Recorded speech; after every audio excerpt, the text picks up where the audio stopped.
Bonjour tout le monde, j'espère que ça va bien. Je vais vous montrer comment automatiser les tâches sur Photoshop. On va faire donc ce qu'on appelle une action et on va pouvoir également déclencher l'action. C'est-à-dire que c'est un petit peu comme si on crée un outil.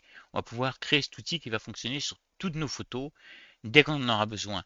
Là, objectivement, cet outil il aura pour fonctionnalité d'essayer de réduire tout ce qui est acné sur des photos comme ça ou différentes tâches en fonction de ce qu'on aura besoin. Et je vais le faire travailler cette photo, mais je vais également venir le faire travailler ici pour vous montrer que ça fonctionne relativement pas mal. Pour ça, on va venir cliquer sur le petit bouton ici, Action. Si vous n'avez pas, Alt F9 pour l'afficher, ou encore Fenêtre, ici, Action. C'est le premier ici. D'accord? On clique, ça s'affiche.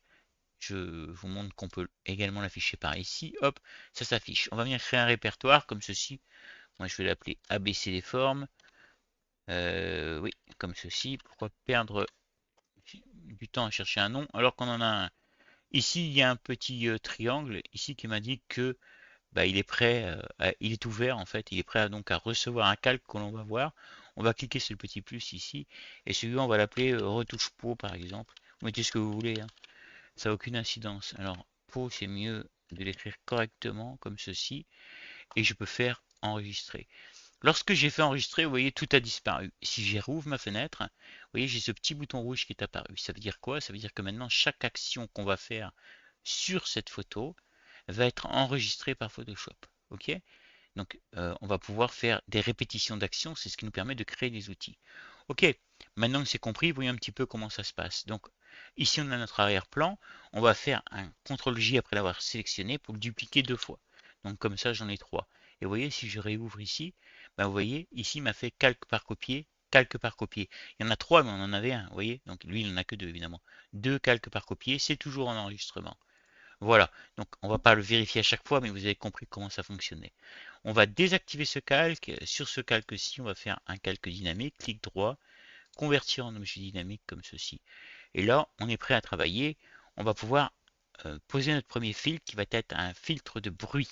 Donc on va prendre un filtre ici, bruit, puis on va venir mettre un bruit médiane ici. Donc là, moi je l'ai pré-réglé, je l'ai mis à 100 spécifiquement fort pour avoir le maximum d'impact sur les taches sur le visage. On pourrait le mettre à 34, je vous montre, vous voyez, et j'aurais encore des déformations sur le visage, j'aurais du mal à les enlever.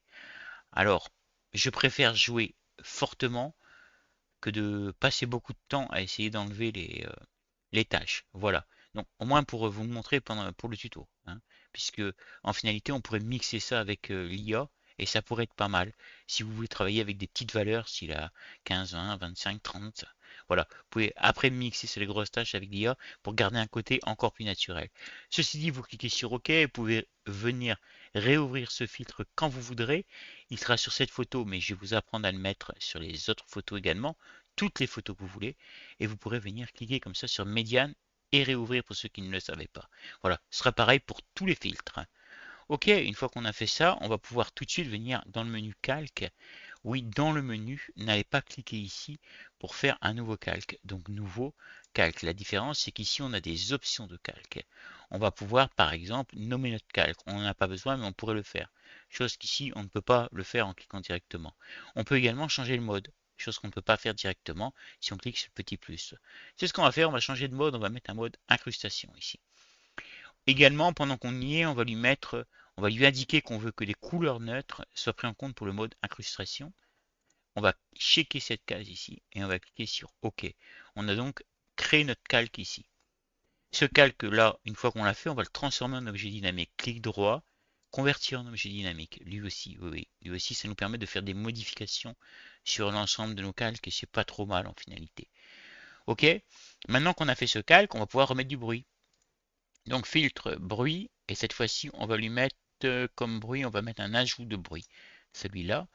Et j'ai réglé la quantité d'ajout de bruit à 4. Alors, l'ajout de bruit, en fait, les bruits, c'est des points, hein, je vous montre, je le pousse. Et vous voyez ce que ça fait sur la photo. Donc j'en mets très très légèrement. Ceci, vous pouvez en mettre un petit peu plus en fonction de ce que vous voulez obtenir comme résultat. Vous pouvez taper directement la variable, enfin oui, vous pouvez taper directement le nombre que vous voulez, comme ceci, et vous vérifiez bien, pardon, que uniforme est check, ainsi que monochromatique. D'accord? Une fois que c'est fait, on clique sur OK. Pendant qu'on y est, on va ajouter un autre flou toujours à ce même calque. Donc on vérifie bien qu'il est sélectionné. On vient sur filtre, flou. Donc on va ajouter un autre filtre en fait. On va pas ajouter un autre flou, on va ajouter un autre filtre qui fait du flou. Flou et flou gaussien, comme ceci. Là j'ai réglé la valeur à 3.0. Vous pourrez faire des essais en modifiant un par un, et c'est ce que je vous inviterai à faire, hein, en modifiant un par un les paramètres et voir ce que ça donne sur vos photos. Comme ça vous comprendrez à quoi ça sert et après vous pourrez vraiment utiliser cet objet de retouche facilement. Là pour l'instant, ce flou là va suffire. C'est un petit flou que l'on met avec un rayon de 3,0. Voilà. Je mets un petit flou, vous voyez, ça change rien sur la photo que l'on voit, ça change vraiment pas grand chose. Ici, je vais venir afficher ce calque, donc du coup, ben, c'est le calque du dessus, donc on retrouve notre photo, et je vais lui mettre un mode de fusion à lui. Donc on avait déjà mis un mode de fusion lorsqu'on a créé ce calque-là. Là, je vais passer sur celui-là, et je vais mettre un mode de fusion. Ce mode de fusion, je vais prendre lumière vive, je pense, par ici. Quoique lumière crue, ça pourrait marcher aussi, mais lumière vive, c'est encore mieux. Lumière vive, comme ceci. Donc, une fois que j'ai posé ma lumière vive, je vais pouvoir revenir dans les filtres encore. Bah oui, filtre. Cette fois-ci, on va aller dans divers, on va aller dans passe haut, voilà, et on va aller chercher une valeur d'environ. Alors, on va pas aller chercher une valeur d'environ. L'objectif, c'est d'essayer de retrouver des grains de peau, comme cela. Ok? Donc celui-là, vous voyez, avec l'application des flous et tout qu'on a fait, il nous permet de retrouver des grains de peau comme ceci. Donc c'est pas trop mal. Donc ce qu'on va faire, on va cliquer sur OK, comme ceci. Remarquez que je n'ai pas passé ce calque en dynamique, j'aurais dû le faire. Donc la première chose, c'est quand vous activez le calque, vous le passez en dynamique. Maintenant, là, ce calque-là, je ne vais pas en avoir besoin en mode dynamique. Par contre, vous pourrez quand même venir le modifier si vous avez besoin. Ce sera plus, pardon, je reprends. Si vous avez besoin de le modifier, vous pourriez quand même le passer en dynamique, excusez-moi, hein, de manière à pouvoir le modifier. Donc dès que vous l'activez, dès que vous cliquez sur l'œil, vous venez clic droit passer en dynamique. Ok? Et après vous faites les manips que j'ai faites. Bon, c'est pas compliqué, je vais pas tout recommencer pour vous montrer ça. Ok, là maintenant que c'est fait et qu'on a fait ça, qu'on a mis le passe haut, on va créer un groupe. Pour ça, je sélectionne donc ce calque ici. Puis je vais venir sélectionner le dernier comme ceci. Et là, je vais venir cliquer tout en bas ici sur les groupes. Le groupe ici, je vais le renommer pour que ce soit clair. Puis je vais l'appeler retouche tout simplement. Hein, pas besoin de faire énormément de choses. Ce groupe retouche, je peux également le modifier. Donc je vais lui rajouter des options. Donc je pourrais faire un clic droit et option de fusion. Sinon je peux venir cliquer deux fois dessus comme ceci. Et j'attends que ça s'ouvre. Là les options de fusion sont ouvertes. Et je vais pouvoir régler les options de fusion. On va régler nous ici le noir et le blanc en fait. Je vais le pousser un peu pour que vous voyez bien. Voilà, j'appuie sur Alt de manière à diviser le curseur en deux. Vous voyez là, le curseur est entier, ok. Je pousse sur tout. Quand j'appuie sur Alt, je prends que la moitié du curseur. C'est ce que je veux faire. Et je viens comme ça jusqu'à avoir par exemple l'intégralité de l'entrebâillement de mes lèvres en black. Ici aussi au niveau des yeux, je vois que c'est en black. Bon, c'est pas mal. Et là, au niveau de la lumière, j'ai cherché un petit peu de luminosité. Pareil, j'appuie sur Alt. Et je viens chercher, regardez au niveau du nez, la pointe du nez, un petit peu de luminosité comme ça. Alors on peut cramer un peu plus, hein, aller plus loin. Style 174, 175, comme ça. Ça va dépendre de votre photo. Hein. Je vous mettrai ces photos-là à télécharger si vous voulez faire vos essais, bien entendu. Voilà, je trouve que là, c'est pas mal. Le black, je peux même le pousser un peu encore. Voilà, là, il me semble mieux. Voilà. Bon, bah là, c'est pas mal. Et je vais cliquer sur OK. Une fois que c'est fait, toujours en ayant mon groupe sélectionné, je vais pouvoir également lui créer un masque de fusion. Ben oui, on peut le faire sur un groupe. Donc je viens cliquer ici sur masque de fusion, hop, et là il n'y a rien qui change. Moi j'aimerais retrouver mon visage d'origine. Donc je vais appuyer sur CTRL et I simultanément en vérifiant que mon masque est sélectionné. C'est ce petit encadrement blanc qui me le dit. Donc CTRL I pour inverser. Et là, vous voyez, je me retrouve avec ma photo. Et maintenant, on a la magie qui peut opérer. On va revenir ici dans nos actions, on clique et là je suis toujours en enregistrement. Et vous voyez, la dernière commande qui a été passée, c'est négatif, donc l'inversion que j'ai faite. Puis au-dessus on a créé, mais on peut déployer le créer, etc., etc. Et on remonte ici et on voit tout ce qu'on a fait comme commande. D'accord? Ben moi je m'arrête là pour les commandes, donc je vais cliquer sur stop pour les commandes. Voilà. Je vais vous montrer comment utiliser ça dans une seconde. Avant, je vais vous montrer ce que ça donne avec un pinceau, parce qu'on va l'utiliser au pinceau. Je vais prendre un pinceau, donc mon pinceau il est ici, outil pinceau, tout simplement. C'est un pinceau standard que j'ai, hein. Si je fais un clic droit, vous voyez, l'arrondi flou, vous pouvez prendre l'arrondi flou en pression de taille, enfin ça dépend de comment vous voulez faire. Et ce qui va être important, ça va être de régler le flux ici, on va le descendre. Alors moi je vais le descendre assez violemment. Vous, ça va dépendre de comment vous voulez bosser. Je vais le descendre aux environs de 16% par exemple. Vous voyez, et je vais commencer à peindre en blanc. Il faut bien vérifier qu'on est en blanc. Je peux venir agrandir. Là, j'ai appuyé sur Alt et je maintiens le bouton droit de ma souris et je clique vers la droite pour agrandir mon pinceau. Ok. Donc, je vais prendre cette partie-là, vous voyez, et je vais venir comme ça un petit peu, voilà, supprimer l'acné dessus. L'idéal, c'est de travailler en clic, c'est-à-dire vous cliquez comme ça, vous cliquez dessus. Donc voilà, ça c'est vraiment l'idéal parce que ça vous laisse disposer, en fait on garde des pixels de peau classiques, on en supprime certains. Donc avec un réglage qui est assez faible, le flux c'est assez faible, ça permet de faire des choses. On pourrait augmenter le flux et donc venir supprimer tout l'acné, mais c'est pas l'objectif. On peut également venir réduire le pinceau pour venir chercher. Puis là c'est une zone, vous voyez, c'était un petit peu rouge, donc j'insiste un peu sur la zone. Voilà. Ici, j'ai insisté un tout petit poil également pour enlever ça. Voilà, ici sur le coin, je pourrais l'enlever. Bref, vous avez compris le procédé. J'en mets un petit coup sur le nez. Hop, histoire de la mettre proprement. Et j'arrive à un résultat que je vais vous montrer dans quelques secondes. Ici, il y a un petit bouton sur la lèvre que je vais laisser. Je passe juste un peu dessus pour que ça ait l'air quand même relativement naturel. Donc là, ça me semble pas mal. Je peux forcer un peu ici sur le bas peut-être. Voilà, ça me semble pas mal. Donc on a avant, on a après.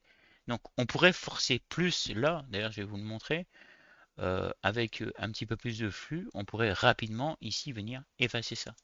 À vous de voir comment vous voulez gérer votre photo et ce que vous voulez obtenir comme résultat. Ok? Voilà.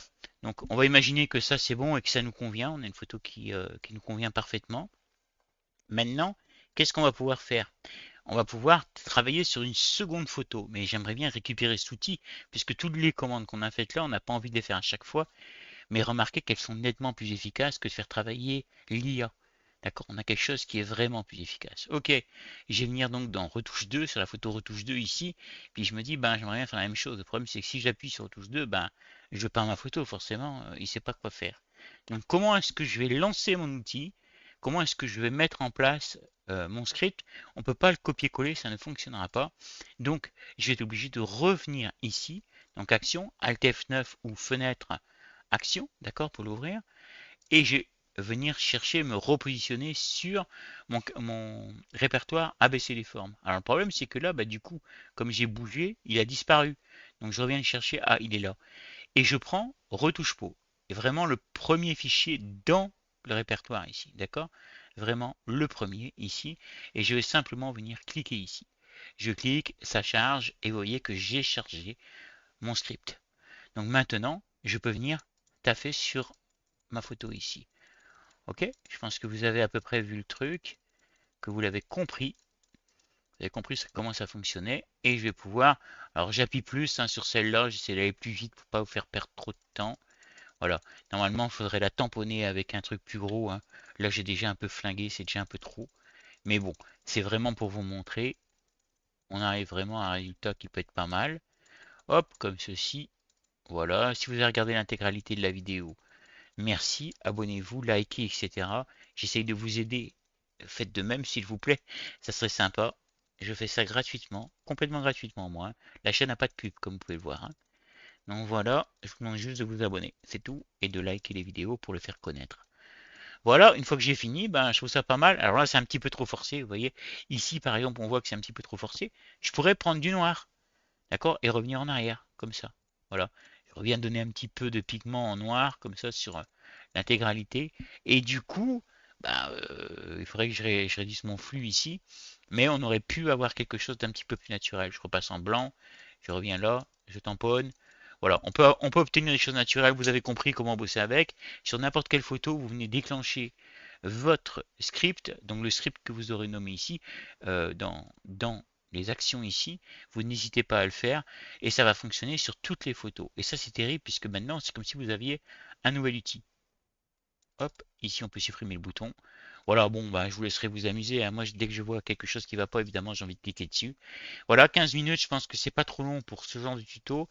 Merci de l'avoir regardé. Et je vous l'ai déjà dit, abonnez-vous, passez une excellente soirée, une excellente journée. Bye bye.